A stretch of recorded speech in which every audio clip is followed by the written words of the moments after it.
All right. I'm going to go ahead and start.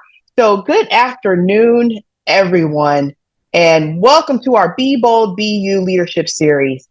I'm Nikiba Sell, co founder and president of the Women's Air and Space Foundation, and I am honored to be with you all today. Our foundation is deeply committed to honoring extraordinary achievements of women in air and space, past, present, and future, while inspiring the next generation to serve. And today, on International Women's Day, we celebrate progress, resilience, and the power of women's voices. This day is a global reminder of the strides we have made, but also of the work that still lies ahead in ensuring that women's contributions are recognized, valued, and amplified. And since our establishment in 2022 and official incorporation in March 2023, the Women's Air and Space Foundation has been dedicated to capturing, commemorating, and celebrating the legacies of trailblazing women.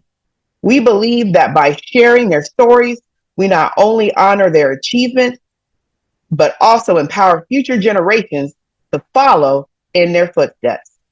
So today we are just beyond thrilled to continue the Be Bold, Be You leadership series with today's session, Owning Your Voice, How to Speak Up and Stand Out. Once we establish confidence, the next step is ensuring that we use our voices to make an impact. Today, we'll explore how to assert ourselves, articulate our ideas with conviction, and stand out as bold, influential leaders. If you joined us for our last session, the confidence code, building unshakable self-worth, you know we laid the foundation for overcoming self-doubt and embracing our values. But don't worry, if you missed it, no worries at all. You can catch the replay on our WASF YouTube page. And there's more exciting news. We are launching the first 5 in 25 Hall of Fame on November 1st of this year. This event will be a tribute to the incredible achievements of women in air and space. This initiative will spotlight 5 trailblazing women whose contributions have paved the way for so many. So stay tuned, and we just can't wait to share more. And as a sneak peek, here's what's ahead in our leadership series. Next is courageous authenticity, boldly leading as your true self. Resilience and resolve, leading through challenges and barriers. And we'll conclude the series with claiming your seat and cultivating belonging, women's pathways to leadership and influence. I hope that you're just as excited for this as I am for what's to come. And I want to pause right now, and I want to see if I think I saw our founder, Mr. Terrence Adams, was able to log in. Sir, did you want to take a moment? I'll just say hello to everybody. Thanks everybody for being here. We look forward to the discussion. Thank you, Kiva, and the rest of the team for your leadership in making this happen. Looking forward to a great discussion today, and also for individuals who want to join us in our 5 and 25. I think that's going to be a spectacular event on the 1 November in 2025. Thank you. Thank you, sir. I appreciate that.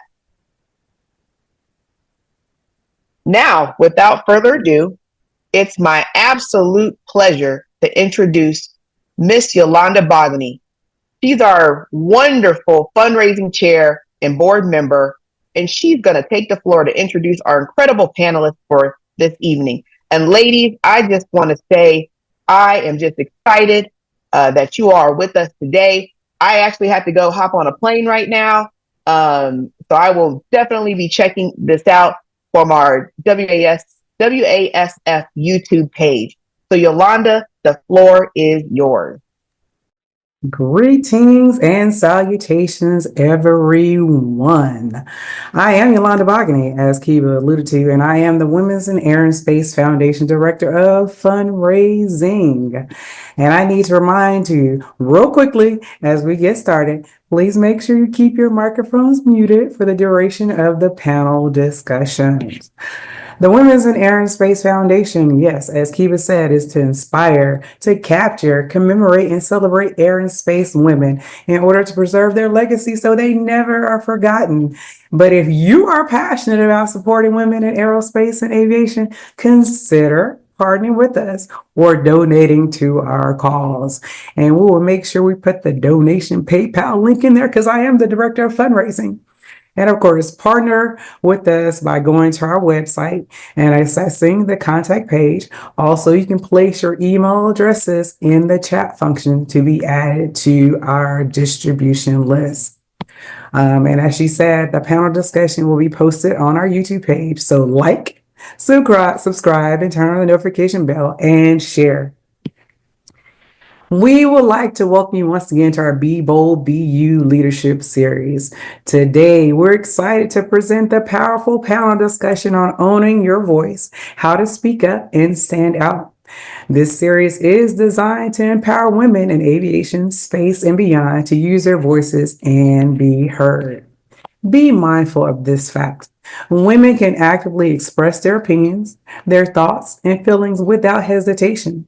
They can assert themselves confidently in situations where they might otherwise stay silent and be fully heard and respected for their unique perspectives, regardless of societal expectation or potential pushback. Essentially, women must embrace their authentic selves and not be afraid to speak out and stand out and speak up.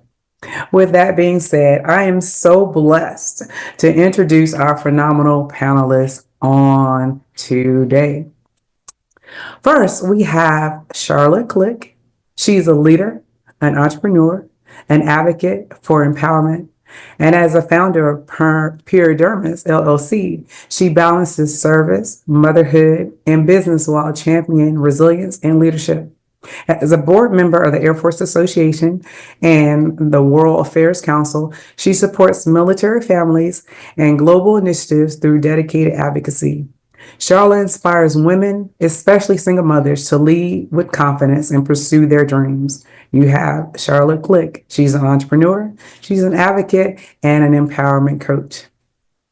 Next, we have Adriana Freeman Irons. She is a Chief Master Sergeant and she is goal oriented and she's on the fast track. She is a 16 years Chief Master Sergeant. She currently serves as the Senior Enlisted Leader at the 19 Mission Support Group on Little Rock Air Force Base in Arkansas. She advises the commander on enlisted force matters, readiness, and professional development. She leads and mentors over 1,300 airmen across logistics, civil engineering, security forces, and personnel services. She ensures mission success by fostering discipline, resilience, and operational excellence. As a key advocate, she enhances morale, readiness, and the overall effectiveness of the support group. Chief Master Sergeant Adriana Freeman Irons. She's a key advisor, problem solver, and empathizer. Next, we have Dorothy Mack. She is a dynamic leader. She's an ordained pastor and global advocate for empowerment. As a civil servant, she uplifts communities through ministry, leadership, and service. A speaker, life coach, and author, she empowers women worldwide through faith and mentorship. Also a gospel recording artist, she spreads messages of hope and inspiration through music. We have Dorothy Mack. She's a visionary, a strategist, and servant leader. These remarkable ladies have used their voices to empower themselves and others. They have overcome barriers and self-doubt and lead with confidence and authenticity. Today, they will share strategies for speaking up, standing out, and owning their voice in both professional and personal environments. Please, please, please encourage these young ladies by placing "own your voice" in the chat. I'm waiting. I want to see you all put some stuff in the chat. Go ahead and put "own your voice." Go ahead, put it in the chat right now. I'm waiting. And then we'll get started. All right, let me see. Are you on your voice? All right. I don't see who else. Go ahead. I'm waiting patiently. Let's see a few people. I need to see more. All right. Own your voice. See, I would ask for you on mute, but no, we can't do that. We don't need you on mute. Let me go and get everybody highlighted here, spotlighted. Okay. So also, At this time, if you have questions for these wonderful ladies, please feel free to put their questions in the chat.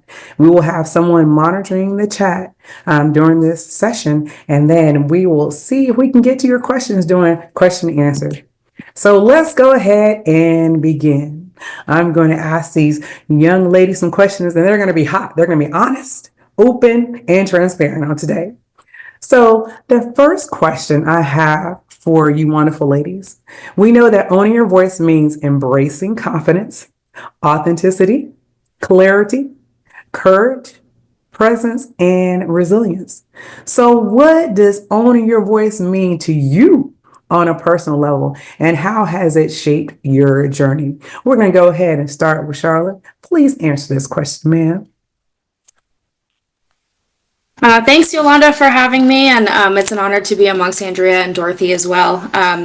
To me, owning your voice just means speaking authentically, showing up as your full self. For me, it's honestly spending time in quiet and meditation first to get clarity on what my voice means and what it is that I'm trying to convey. And once I feel clear about that, then stepping into that uncertainty, that fear, and leaning into those moments when maybe it might be scary, but it ends up paying off in the end. All right. Fear or not, you're going to go ahead and sound it out, right? What'd you say? Yes. Walking in free, you can go ahead and sound it out. Thank you, ma'am. Thank you. Yes, ma'am. Adriana, what about you? What does this mean to you? So when I think about owning my voice, I know that I don't speak often, but the things that I do say, I want to ensure that they're meaningful. So I always think about how am I going to be remembered? The things that I'm saying, how is the message coming across to others? So I think mainly owning my voice is just having a responsibility of how I present it to others and also how I want myself to be reflected. Very good. We have to be very mindful how we present ourselves to others because that would make a lasting impression. Most definitely. All right, Dorothy, what about you? What does it mean to you? Again, thanks for having me. Personally, I have to say that I didn't start out understanding what it meant to own my own voice, because there was things and circumstances around me that made me mute, M-U-T-E, make you timid every day. And so learning to own my own voice means I had to be confident in the person that I was and know that my voice had meaning and that it had power and that my strength was my voice. And so to me, just diving into who I am, what I feel about myself when I speak, and people won't receive your voice if you don't understand first the power that lies within. Thank you so much. I like that. Oftentimes we feel muted, but we have to learn how to unmute because once again, you all have to be confident in who you are. You have to understand what you bring to the table. You have to be clear. You have to understand that you have the courage and you have to be present. And once again, when tough times come, you still have to open up your mouths and speak. So, Dorothy, since you were the last speaker, I'm going to give you this question and go back around. So, some women struggle with internal barriers, such as self doubt, and they don't fully own their voices. How have you overcome moments of insecurity? Whew, insecurity is a real thing. I have to deal with it every day because sometimes when I go to work and I sit at the table, I'm the only one that looks like me. I'm the only one that sounds like me. So I'm insecure because I'm a Southern girl from Alabama. So when I walk in, if I can be transparent with the lashes and I don't look like what they think I ought to look like, but I'm not defined by what I have on or whether I'm a pretty girl. Yes, face card never declines, but neither does my voice or my brain. And so, playing into my insecurities as a woman, sometimes people try to do that, but I know who I am and I know whose I am. And so when I walk in, the table lean in my direction. So, you So, said that. Oh, go ahead. no, I was just saying in so many words. Okay. So, you're not only going to go in the room, you're going to go to the table. regardless, because the table has been, presented before you and made before you. All right. Wonderful. Amen. All right. So, Adriana, what about you? These internal barriers of insecurity, how have you overcome them? I think initially everybody will have some sort of insecurity, but once you get in the rhythm of constantly doing it, I think that provides you a little ease. I walk into rooms now and I'm like, I belong here. The insecurities kind of all tie to imposter syndrome. But I think the baseline throughout this conversation will be confidence. So you just have to have confidence in yourself. There's not too often that I go into things without researching. So I have my own sense of stability. Like, okay, if I'm going in this room, if I'm offering a perspective, I'm going to make sure it's value added and it's a valid perspective. So I try to tame my insecurities by doing as much research to be super knowledgeable on the topics. And then, just having the confidence that Dorothy said, like, okay, there might not be people that look like me. There might not be people that talk like me, act like me, all the things, but I still have some value to bring to this. So You said what? I belong. Go ahead and put that in the chat. She said, I belong. Go ahead and put that on today. Say, I belong. Go ahead and put that in the chat. Encourage them. She's like, I belong. All right, Charlotte, what about you?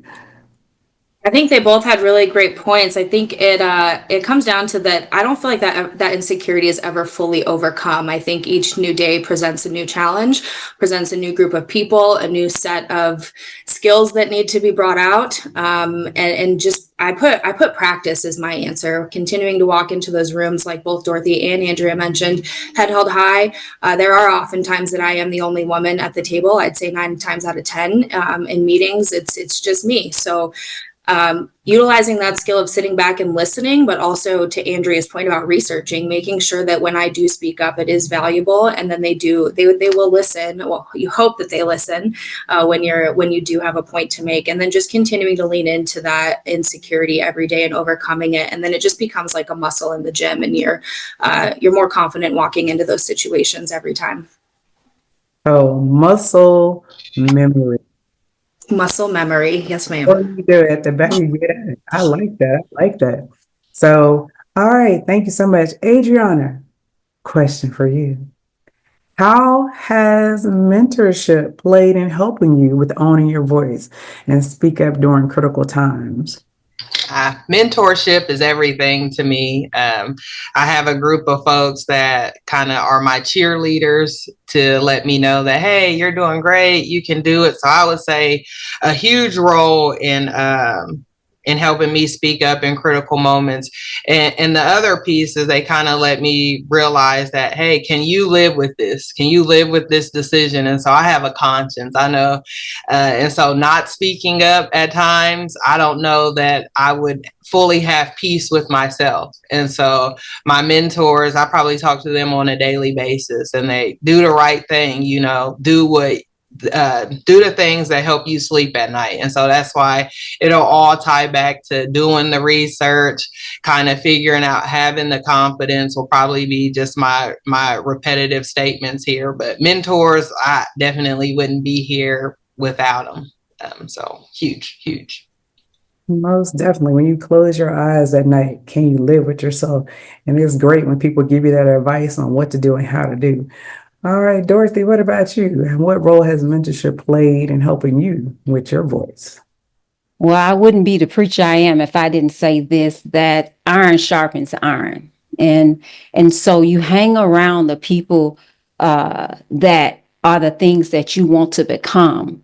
And so I surround myself with people who will be iron in my life, who will help me be shaped into the leader that I want to be, or I'm trying to strive to become even greater at. And so, it's easy for people to pretend to be iron, but they sometimes aluminum foil. And when the heat shows up in certain situations, that, it'll stick to some things and leave some residue on some things that, that when people, you've been places and you've seen pans that the aluminum foil is stuck to, and people trying to scrape that off. And see, sometimes as leaders, when we hang around people that are not correct mentors, they leave a residue that sometimes you got to scrape off some stuff so that people can utilize what's inside of you. So mentorship will always be important, and always hang around people. If you want to be a millionaire, you wouldn't hang around 100 heirs. So always hang around people that's going to continue to pour into you and cause you to be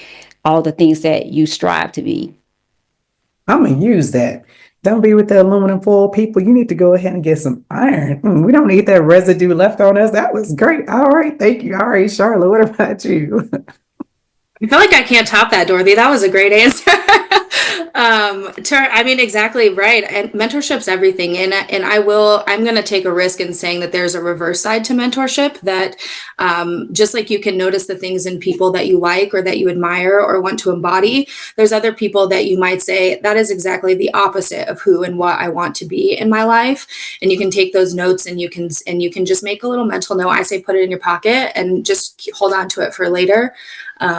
But yeah, I think it's everything. Like Andriana said, like I call my mentors on a regular basis when I'm dealing with things that I have questions about, or how would you navigate this? And they're 20, 30 years, senior to me, and their perspective helps me to navigate, maybe because of their own lessons learned. So I say, yes, mentorship is very important, in becoming the person that you want to be. And no aluminum foil. I love that. I'm going to write that down too. We're going to use that. We're going to coin that. No aluminum foil, at least, right? You better get a bumper sticker or something. All right, definitely. Thank you all so much. We know we need to connect ourselves with those who are going to make us better.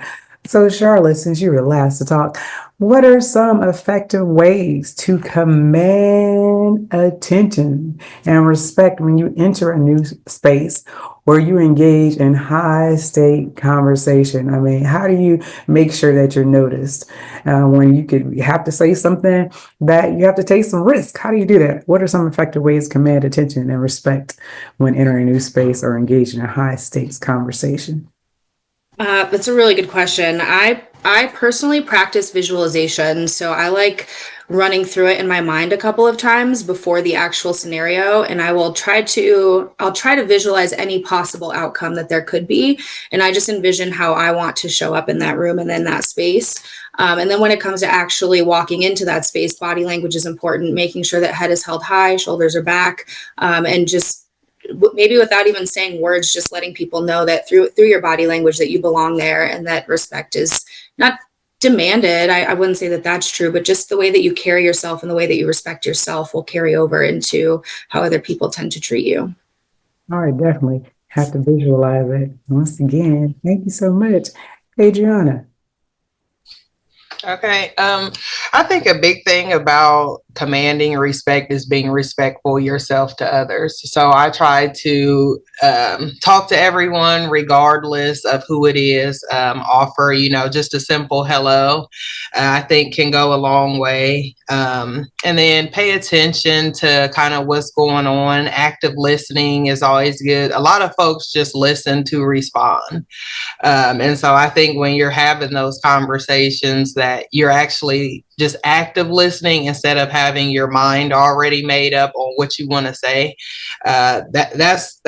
that has worked for me in the past. And then I always just lastly think, how do I want to be treated? So again, I'm more of the empathetic type. So when I think about these conversations that I have with others, is it best to come across aggressive? Is it best to, have those different perspectives? Or is it good to kind of meet people where they are and be respectful? So I will constantly be the person, hi, how you doing? Because at the end of the day, I think they'll remember me for the acts of kindness that I did. And I think they'll be more prone to, have those conversations that are meaningful. All right, definitely do unto others as you would have them to do unto you. All right, thank you, ma'am. And then actively listening, not just listening, but being active listener. All right, thank you, Miss Dorothy. I love their answers. And also just know what you're talking about. Do your homework. Study the topic before you actually go to the meetings, because, I'm a civilian sitting at a table with everybody in uniform. So I have to study hard to understand their perspective and what they're bringing to our briefings, because how do I make what I do at Forward Support fit into what they're doing in logistics or acquisitions or whatever. So I have to do my homework and study their part as well as my part, because the one thing I'm not going to be is a well-dressed dummy in this situation. I got to know what I'm talking about. I got to go in there and be smarter and than the average bear. I know I'm a Southern girl. You might hear a lot of cliche stuff, because I'm Southern, but it's all they know. They know they're gonna get a joke from me, because that's how I'm gonna warm the room up. I'm gonna tell a little joke, and then I tell them what I have to brief on. All right, definitely. We have to be the subject matter experts. And I mean, we have technology is there. There's no reason for us not to be the experts. So, most definitely. So, with that being said, the question is, there are times that people feel nervous. There are times that people feel anxious about public speaking or expressing their ideas. What type of advice would you provide to someone who is feeling anxious about public speaking and expressing their ideas? Dorothy. Woo. Now, that's a big topic when you talk to a preacher, right? Because public speaking is what we have to do. And no matter how many times I get in the pulpit, I'm always nervous, because one thing you got to know is what you're talking about. Because if you take one scripture out of context, them Bible thumpers is waiting on you at the door. So it's the same thing in my professional walk. It's the same thing. If I get up there and I say something that's not correct, they're waiting to correct that. So in both instances is knowing what you're talking about, and what you're saying. If you're a SME in it, then truly be that subject matter expert in it. Do your homework and listen. Don't listen to respond, but listen to listen. Okay. Listen. All right, Charlotte. I would just say me too. I'm nervous when it comes to speaking in public. I was nervous all morning, if I'm being completely transparent. And my hands are still a little sweaty, so we'll go there. But I think deep breathing and meditation are huge parts of my practice. And like Dorothy just mentioned, the confidence comes from knowing what you're talking about. So being really thorough, doing a couple run throughs. Like I had my daughter read me these questions probably 10 times this week just to make sure that I was prepared. And I don't think I've stuck to the script once of anything that I've written. So, but just being conscious and conscious of how you're presenting yourself, and being calm, and just taking a deep breath before you speak, and knowing that you know what you're talking about is how I would say. Just breathe. Yeah, just breathe. Take those, deep cleansing breaths. That's very good. All right, Adriana. I think they hit the nail on the head. I think we've all been there. I don't think anyone has just immediately became just a great public speaker. Everyone will kind of have nerves all the time, anxiety. So just a constant practice of the information that you're going to present, I think will pay dividends. The more you know about the topic, and just try to see other people's perspective of what are potential questions they'll ask. So you might have all your information down, but you might not be ready for what the audience is going to shoot at you. So I'll always call a few people to hear what I'm presenting, so they can say, "Oh, what if they say this or that?" And I'm like uncomfortable with my friends on the phone. But then when the audience hits me with some of the things, I'm more like, okay, ready for this. So I think preparation in that aspect too will kind of help you relax a little. And you all are doing an absolutely amazing job. I know for a fact that you all are prepared on today. And with that being said, there are times that people like to interrupt us. There are times when people want to dismiss us. And there are times where people want to talk over us. So and we're talking about in professional sessions. So how do you all handle that, Adriana? How do you handle that when someone just abruptly interrupts you, dismiss you, and gonna talk over you while you're like, first of all, I'm talking. Go ahead, Adriana, what do you do? welcome to the military. No, but I will say that at times I'm like, excuse me, I wasn't done talking. I'm not for like the public humiliation, so I'll eventually pull the person off to the side, like, hey, I feel like this was disrespectful. I wasn't done speaking, because the reality is sometimes people don't know what they don't know, so I don't immediately look at things like they have ill intent. Some people they like to talk, so they'll cut you off, and you kind of got to deal with it. But I think I've learned over the years to take my emotions out of it. So if you're very emotional when someone cuts you off, or you're very emotional if someone dismisses you, you'll have a reaction that later you're like, that probably wasn't the best thing. So I would challenge people that are in that kind of situation to kind of just take a step back, let them know, hey, I wasn't done talking, or have a conversation with them. But the biggest thing would be not to be emotional, because it will go left real quick if you are. So. All right, definitely we have to leave our emotions and show some people some grace. All right, Charlotte, what about you when you've been interrupted, dismissed, and talked over? Full transparency, this is something I'm still working on. I mean, like Andrea said, welcome to the military, welcome to male dominated industries. I work in the DoD, so this happens on a regular basis.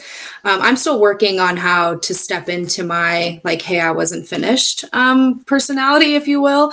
But I think that line right there is says a lot. It's just like, hey, I wasn't done. And then maybe let them finish their thought, let them know, hey, I respected you enough to listen to what you had to say. Now, do you mind letting me finish?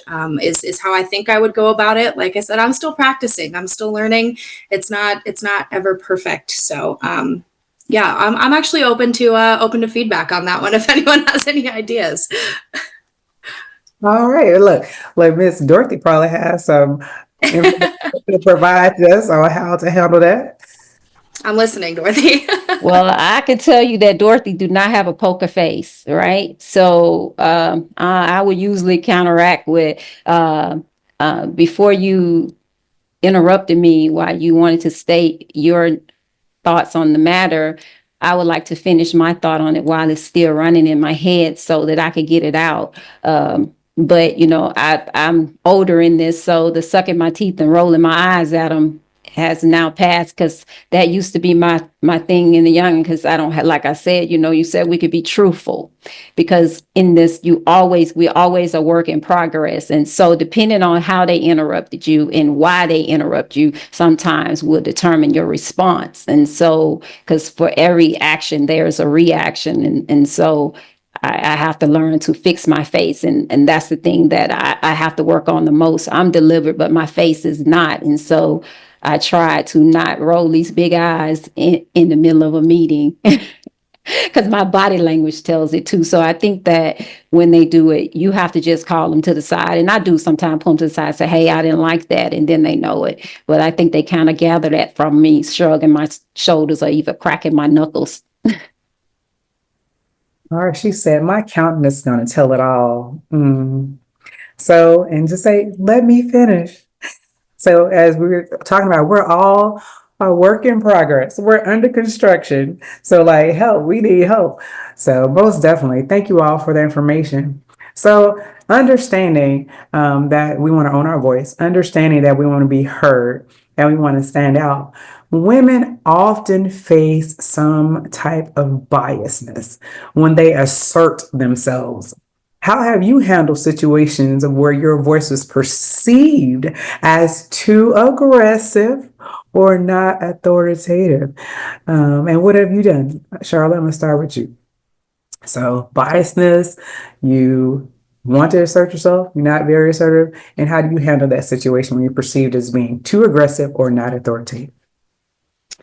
Man, that's a good question. I tend to run it back in my mind, and if I really think that it went poorly, then I'll ask for a redo, maybe have a follow-up session with that person, maybe take an opportunity to clarify myself. This actually just happened. I do have a story with my supervisor, and him and I were not seeing eye to eye. We were both getting very, very vocal, and it just didn't end as well as I would have liked. There was some misinterpretations of what I was trying to communicate. So I called him on the phone the next day and just said, "Hey, I really wasn't happy with how that conversation ended. I didn't feel like I was being heard. Do you mind if we try again?" And so it was another half hour on the phone, sifting through some of those emotions that were on the phone call.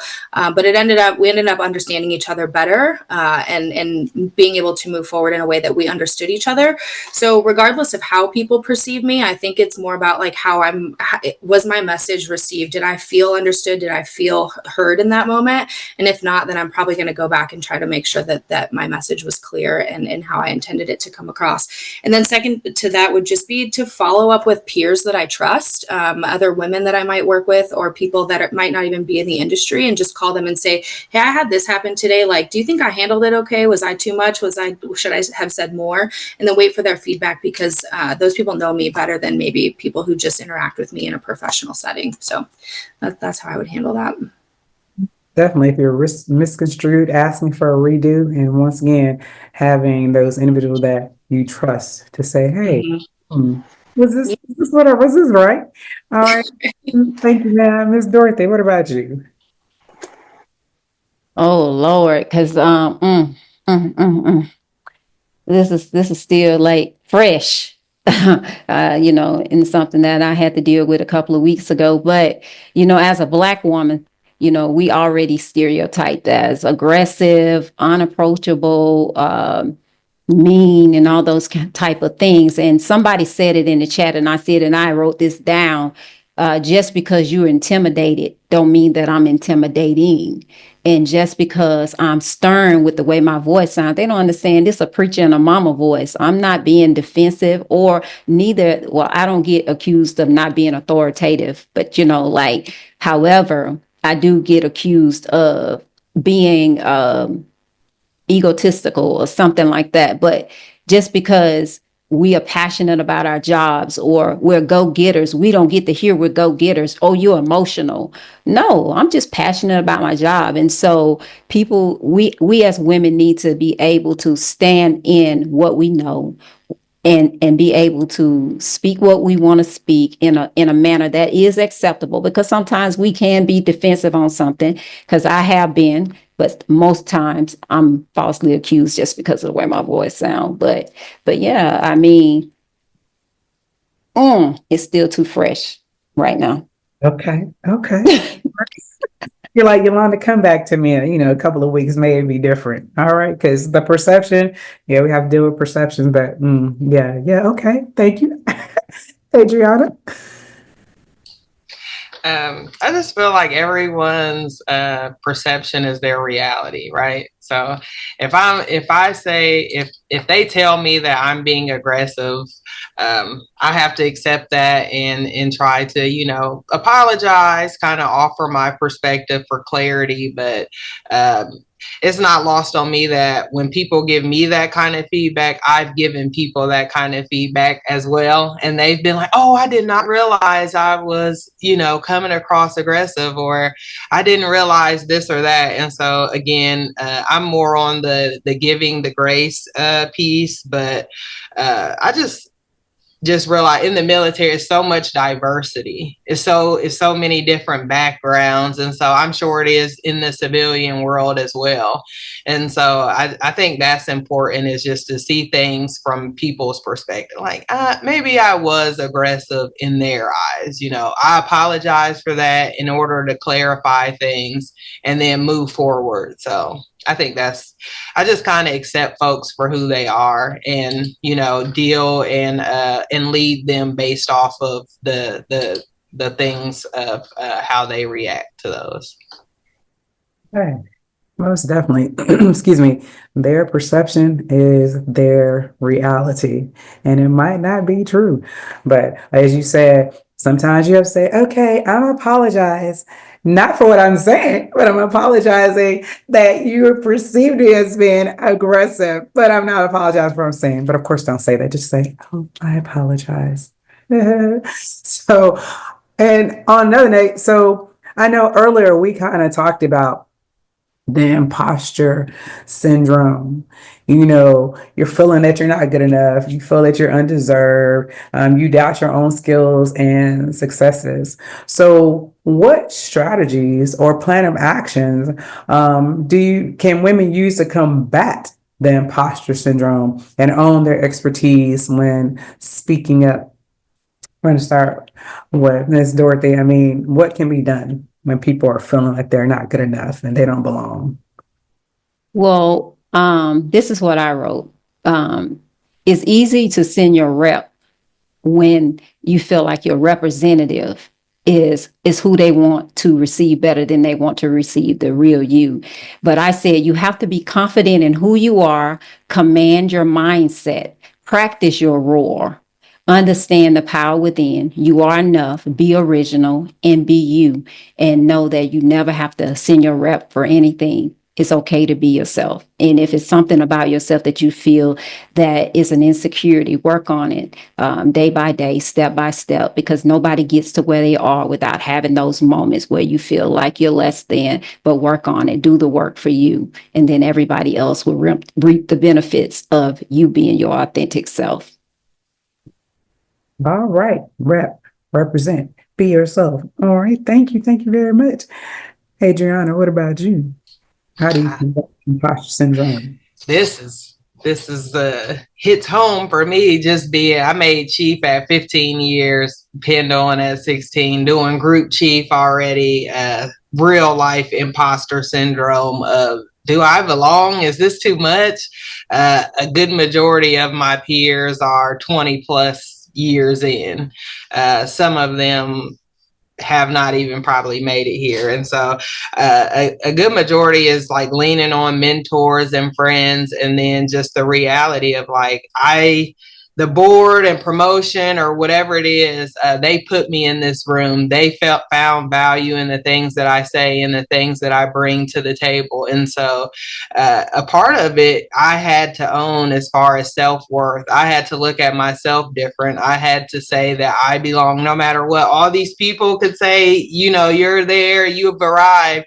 I actually had to accept that. And I think that folks that deal with past trauma, maybe childhood experiences, life experience where they didn't feel like they were enough, probably led them to this point. But I would say just find value in yourself and reiterate over and over, I belong here, I'm enough. And once you do that for yourself, I don't think it matters what other people on the outside would say, but you truly have to find the self-worth in yourself to combat that.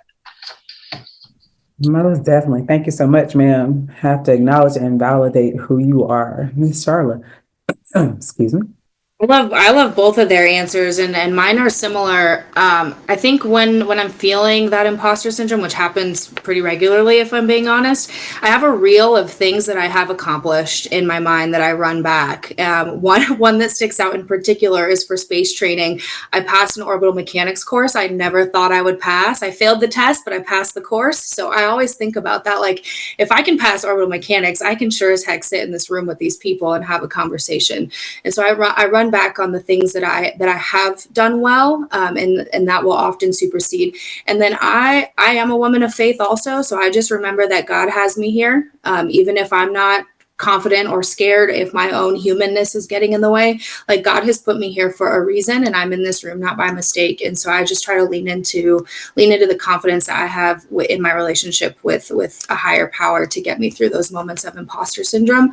But Andrea made a good point about trauma and like having to overcome maybe some of those past conditionings and mental spaces that you've been in, where maybe you were told you weren't enough. And it really does come down to mindset and loving yourself and having a good relationship with self first, and then that will translate into the rest of your relationships professionally and personally. Most definitely. We are not frauds. We are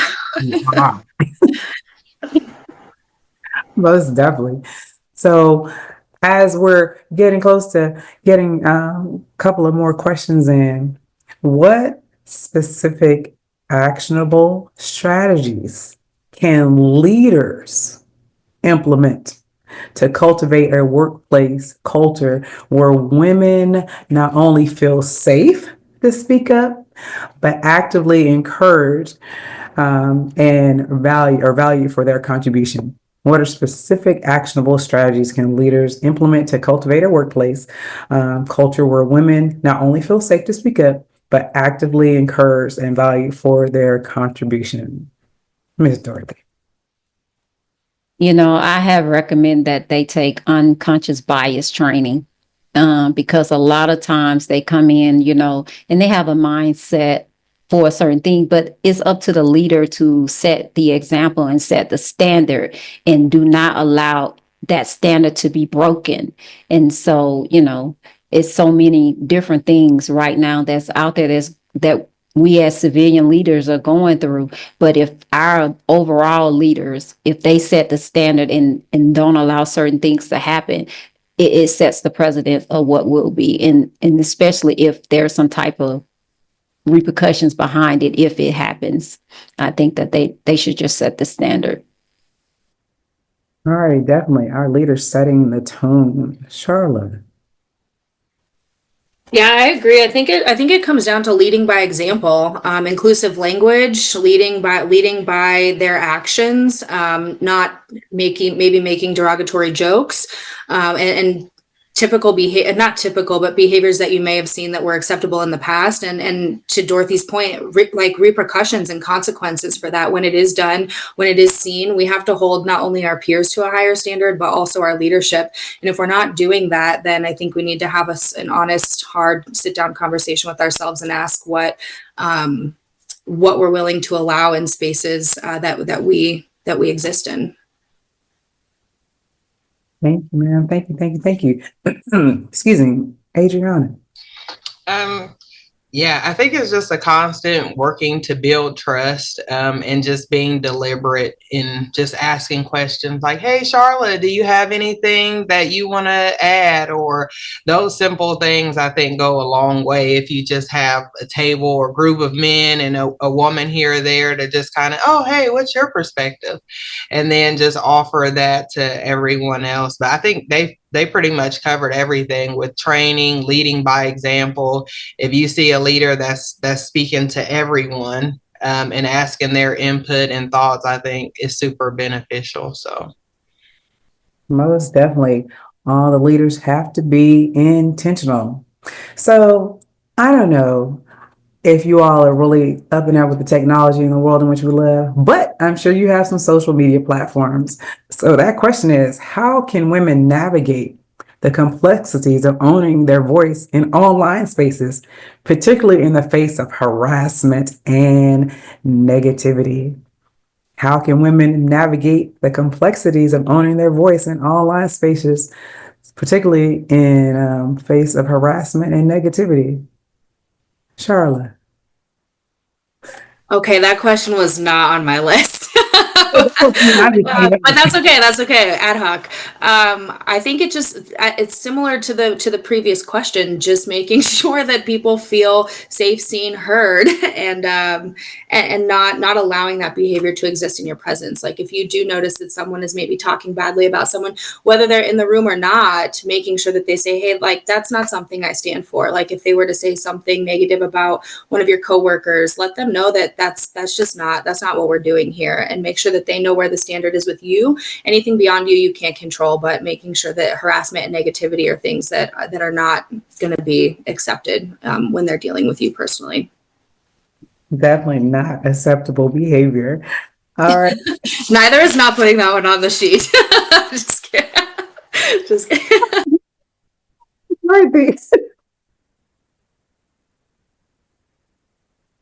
Dorothy, what about you when it comes to navigating those things, owning your voice? Well, because harassment in the workplace is a real thing, and sometimes, people act as if it's not a real thing until it's time for that survey to come out. And when that survey come out and they look at that climate survey and they're like, oh, really? People been telling you all along, and sometimes we have to not laugh at certain jokes, and it's like what you say, accountability. We have a responsibility and accountability that when things that people say and do teeter-totters on the line of lack of integrity, then we have to say, oh no, that's not funny, or, if someone cracks a joke that I don't like, then I pull them to the side. I say, hey, that offends me as a woman, as a leader. I don't do that again. And then if they do it again, then guess what? Then we got to go over and I got to talk to somebody else and bring them in. And so then they know that they have to be accountable to our words. Is your voice? It's still about your voice. Is whether or not you use it in a good way or a bad way, it still affects people no matter what. Standards, integrity, character, it's doing the right thing when nobody's looking.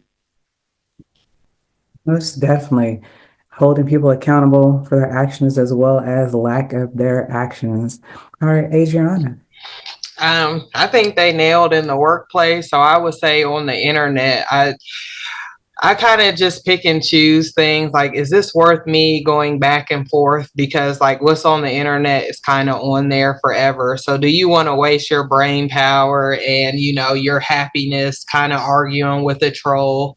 Probably an initial like, this is disrespectful. You can always keep scrolling or block people, in today's society. So on the internet, I would offer up kind of, if you want your voice to be heard, hey bud, this is kind of pushing the line. And if they continue or they try to get in a back and forth with you, that's where you have to make the decision to draw the line. Like, yeah, I'm not going to sit up here and argue with you. I'll unfriend you, block you for my own sanity. So I would say part of having your voice is kind of letting people know that they have a voice too. And hey, the things that you're saying, the things you're portraying might not be in line with who you present to the world. So just be cautious of that. Most definitely. Like, depending on what platform it is, like you said, block them. You need to block them. Just block them. So here is a final question, and then we'll turn it over to Angel to see if there are any questions in the chat. So once again, if you all have any questions that you all want these panelists to answer, go ahead and drop those questions in the chat as they're preparing to answer this final question in this formal arena. So if you could leave the audience with one important takeaway from our discussion today, what would it be?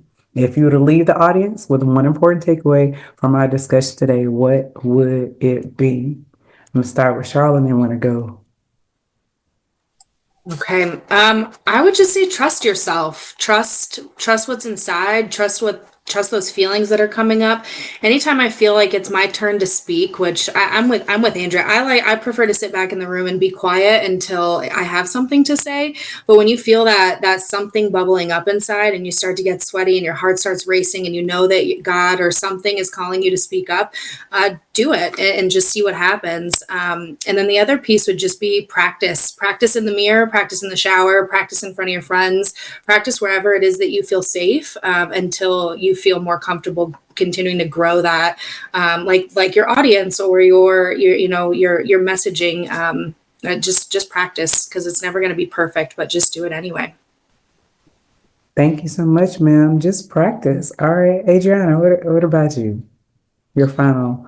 Yeah, I think for my final closing, it would be self-worth. Like, definitely have to work on that, because all the things will tie to how you feel about yourself. So you have to know that you are knowledgeable, you are smart, you are beautiful, you are all the things and ready to take on the world. So those are things that only kind of you can do for yourself. So I would say, if you have a problem when you look in the mirror, go work out or eat better. But a lot of the things that I think that we put on society, we can impact ourselves.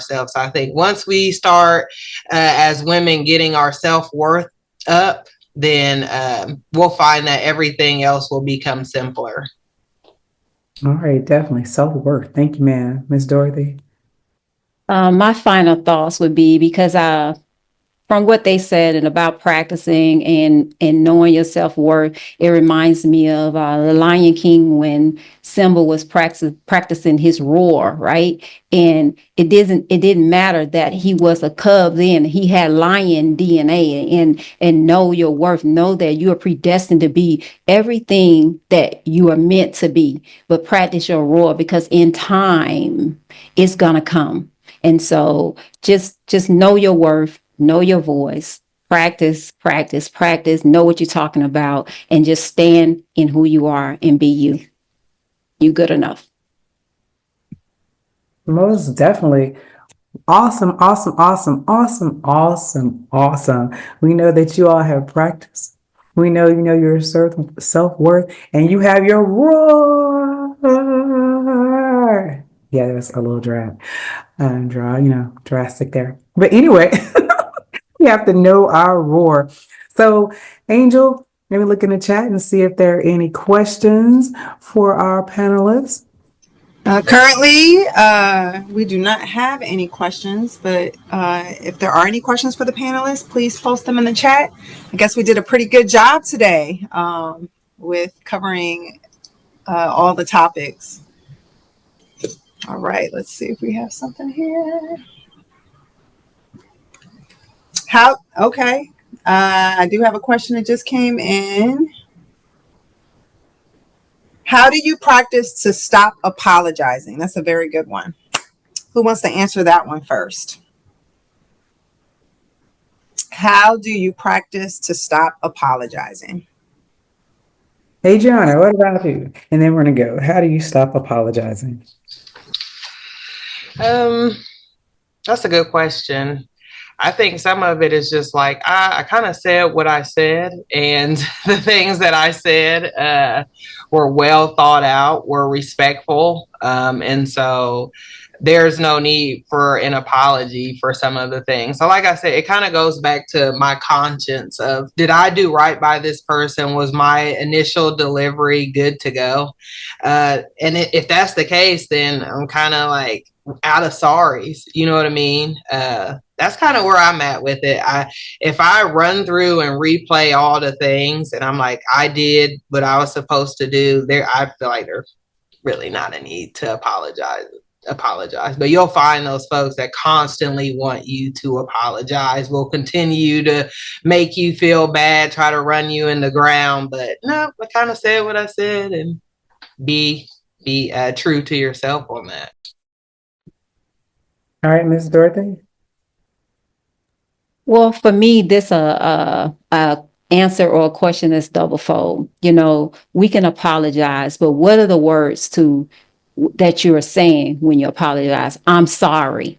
So it's double fold. Every time you say, I'm sorry, are you really prophesying to yourself that you're sorry? So you have to be careful, because sometimes you actually talking to yourself, I'm sorry.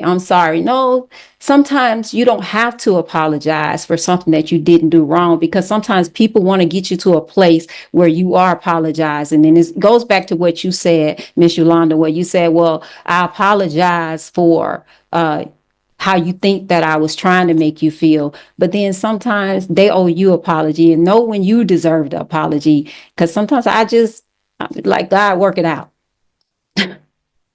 Please, Lord, because I can't. But sometimes no apologies needed. All right, Charlotte. Yeah, same. I determine first if it needs an apology. Like, if I was wrong and I truly did something that was not right, then absolutely I will apologize for that.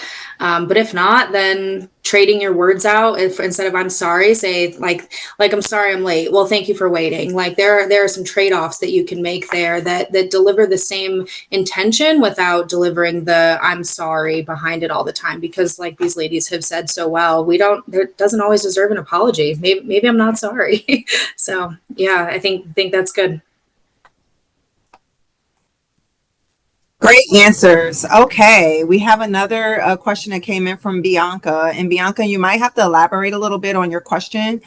How do you speak up for your health care? Bianca, do you care to elaborate a little bit more on the context of that question? Over.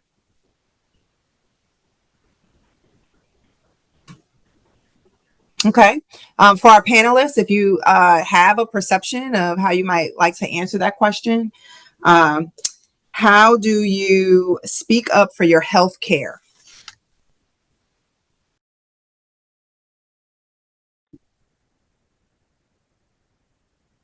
She said, like, being dismissed. She was like, how do you speak up concerning health care being dismissed?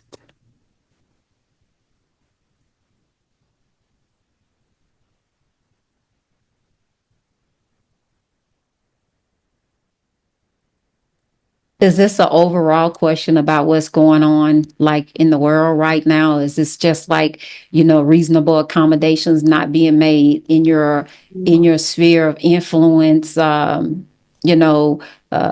it that because, depending on what position that you play, they don't have a right to tell you that you can't take sick leave or leave or to go take care of healthcare things. So you are your biggest advocate no matter what. It's only one you. And if you don't take care of you, if something happens to you, guess what? They hiring somebody. Well, maybe not right now, but they hiring somebody the next day. So you have to be your biggest advocate, So I advocate for me no matter what. I'm gonna take the day off if I have to go somewhere and get something done. But I hopefully that's what you're asking. And if not, if you provide a little bit more clarity, I might can answer it for you better if that doesn't hit the spot for you.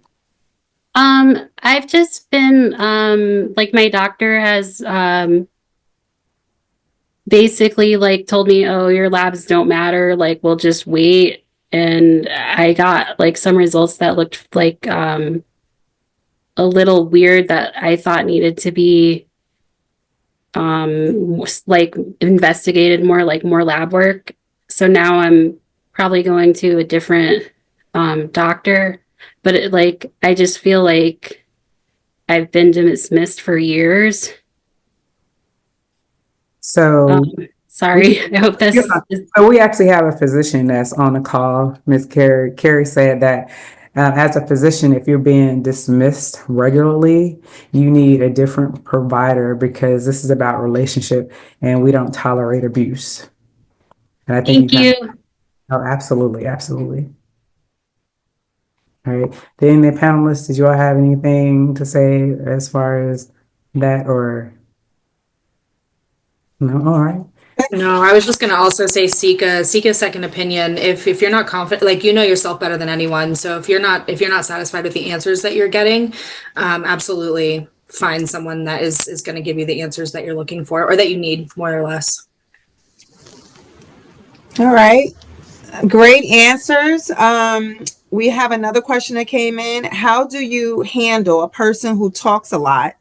For example, a conversation that might last for about 5 minutes or longer, and the person is not allowing you to get your word in. I think we went over this a little bit, but maybe we could talk about it a little bit more. Who wants to go first? Charlie, you want to go?